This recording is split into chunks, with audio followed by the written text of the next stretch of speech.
Hello, isang mapagpalang umaga po sa inyong lahat. Kumusta po kayo? Ang ating morning devotion po ngayon ay pinamagatan pong Never Alone. At ang verse po natin ay mula po sa John chapter 14 verses 16 to 17. Ang sabi po dito, "And I will ask the Father, and He will give you another advocate to help you and be with you forever, the Spirit of truth. The world cannot accept him because it neither sees him nor knows him, but you know him, for he lives with you and will be in you." Amen. So sabi po dito sa ating Our Daily Bread, while writing a Bible guide for pastors in Indonesia, a writer friend grew fascinated with that nation's culture of togetherness, called Gotong Royong, meaning mutual assistance. The concept is practiced in villages where neighbors may work together to repair someone's roof or rebuild a bridge or path. In cities too, my friend said, people always go places with someone else. To a doctor's appointment, for example. It's the cultural norm, so you're never alone. Worldwide, believers in Jesus rejoice in knowing we are also never alone. Our constant and forever companion is the Holy Spirit, the third person of the Trinity. Far more than a loyal friend, the Spirit of God is given to every follower of Christ by our Heavenly Father to help you and be with you forever. Yun po yung nabasa po natin sa John 14:16. Jesus promised God's Spirit would come after His own time on earth ended. I will not leave you as orphans, Jesus said in verse 18. So sabi po dito, sa verse 18, sabi ng Panginoon, I will not leave you as orphans, I will come to you. So instead, the Holy Spirit, the Spirit of truth who lives with you and will be with you, indwells each of us who receives Christ as Savior. Yung nabasa din po natin sa John 14:17. So the Holy Spirit is our helper, comforter, encourager, and counselor, a constant companion in a world where loneliness can afflict even connected people. May we forever abide in His comforting love and help. So Jesus promised we will always have companionship with the Holy Spirit who never leaves us. Amen. Praise God. So, nakakatawa nung nabasa ko kasi meron din pala sa Indonesia ng yung ganong culture of togetherness. Ang tawag sa kanila ay Gotong Royong. So sa atin po sa Pilipinas, ang tawag po ay bayanihan. So the same concept. Especially sa mga villages daw. So sa atin din naman sa mga rural areas, sa mga provinces, ganito pa rin, may bayanihan pa rin especially yung magpapatayo ng bahay, ang first day talaga niyan, bayanihan yan, yung pagtatayo ng mga poste ng tulong-tulong lang, yan lahat walang bayad, I'm not sure sa ibang provinces kung ganun pa rin yung ginagawa, pero sa amin ganun pa rin. Bali, ang doon lang sa nagpapatayo ng bahay is pakain lang, merienda, ganyan lang. Tapos yung mga tao yan, tulong-tulong na magtayo ng pundasyon ng bahay, maging pag merong, let's say, merong ikakasal, merong namatayan, or merong mga okasyon, ganyan, meron talagang pumupunta doon na tumutulong, nagtatayo ng mga kubol-kubol, ganyan. So, bayanihan, let's say naman sa community, kung may mga nasira na mga tulay, or may mga landslide, or yung mga na nakaka-affect doon sa community, ganyan, manasira ang plaza or school, tulong-tulong yan lahat, na especially yung mga kalalakihan, tulong-tulong sila pagtatrabaho, tapos yung mga ladies naman, tulong-tulong sa pagluluto, pag-prepare ng merienda, paghatid ng pagkain, ganun, So, hindi lang pala sa Pilipinas, So, I think most sa Southeast Asia, baka meron din ganitong culture, culture of togetherness. And even in the cities, ang sabi po dito, sa Indonesia daw, people always go places with someone else. Sa Pilipinas po, the same din ang ginagawa. Like magpapa-check up, parang culture na natin na kailangan merong kasama in case na kailangan may mga bilhin, or in case of emergency, meron kang isang maaasahan na mag-a-assist sa'yo, magtatawag kung sino mga kailangan tawagan, bumili ng kailangan bilhin, yung mga ganun po, Bihira sa atin yung lalakad na ikaw lang mag-isa. Kahit pa sa mall or kahit nga sa restaurant or kailangan nag-aaya talaga tayo ng kasama po.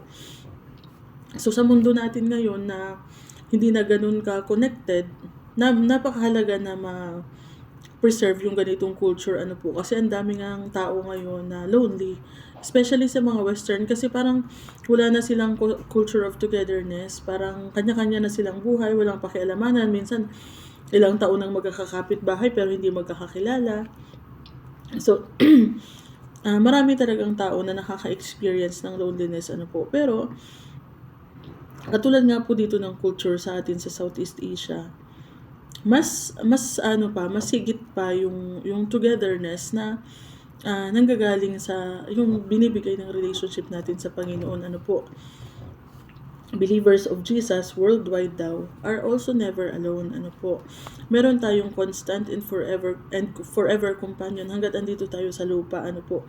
Saan man tayo magpunta, saan man tayo magtago, saan man tayo nasa taas man tayo, nasa himpapawid man, nasa ilalim ng dagat, or nandito sa lupa, anywhere, kasama natin ang Holy Spirit po, the third person in the Trinity. Far more than a loyal friend, the Spirit of God is given to every follower of Christ by our Heavenly Father. Yun nga po yung nabasa natin sa John 14, 16-17, po.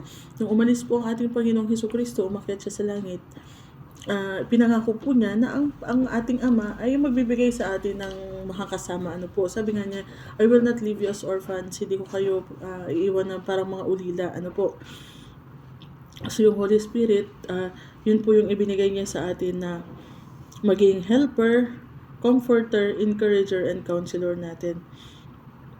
Kaya nga po may mga pagkakataon na kailangan natin ng wisdom, kailangan natin ng yung parang hindi tayo makapag-decision, and doon nararanasan natin yung prompting of the Holy Spirit po, na bigla na lang may bubulong sa atin na ganito yung dapat na gawin mo, ito ang kalooban ng Panginoon, sa salita ng Diyos, ito ang sinasabi, ganyan.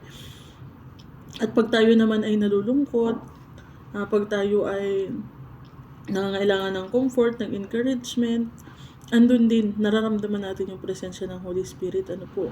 Kung tayo din po ay andun sa point na tayo, yung nagko-contemplate tayo sa may tendency na makagawa tayo ng kasalanan, po, kung natutukso tayo,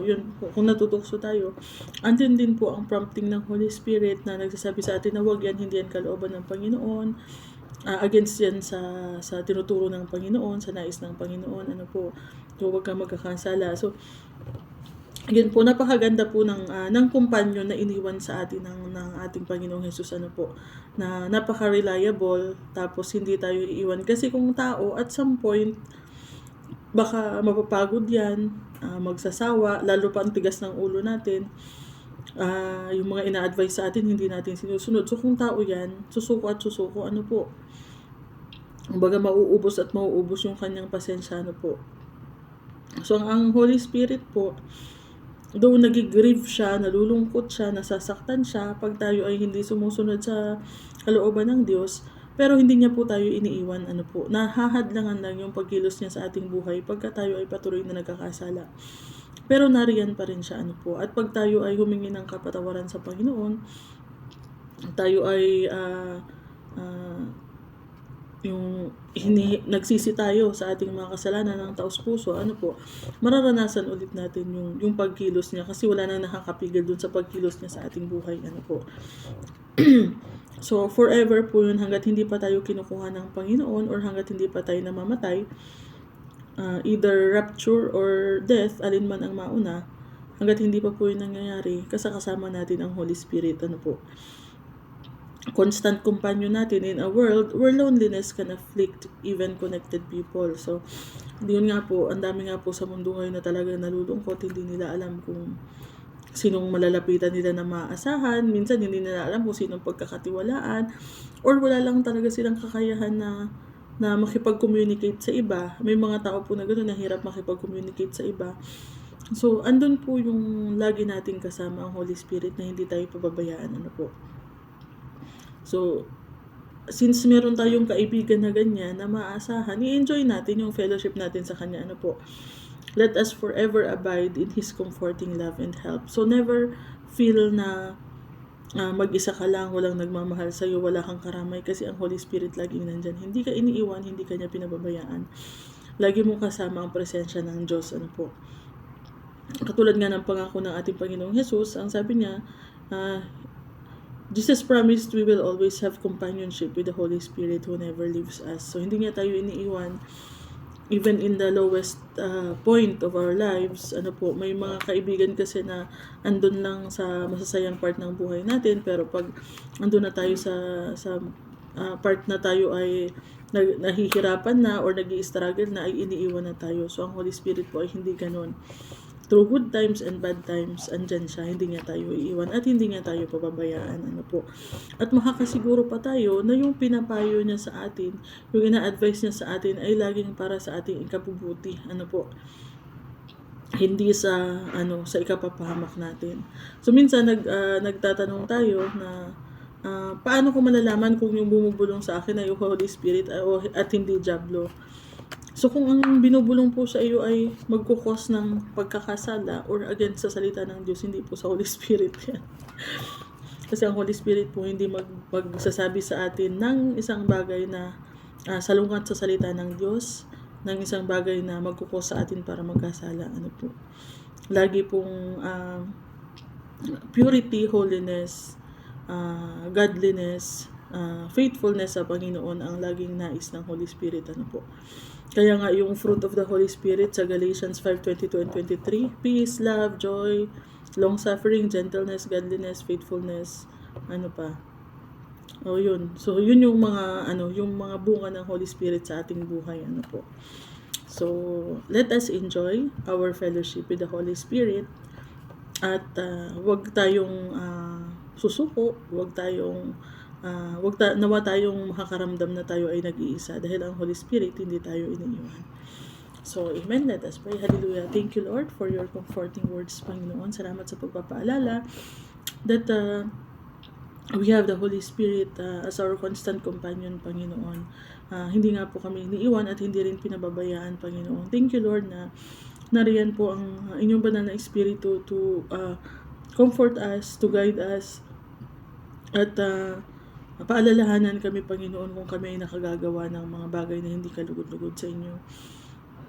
Help us, Lord, na makinig kami, Panginoon, sa banal na Espiritu at sumunod sa kanyang guidance, Panginoon, and help us, Panginoon, na makinig sa mga prompting niya kung kami po ay natutukso, Panginoon.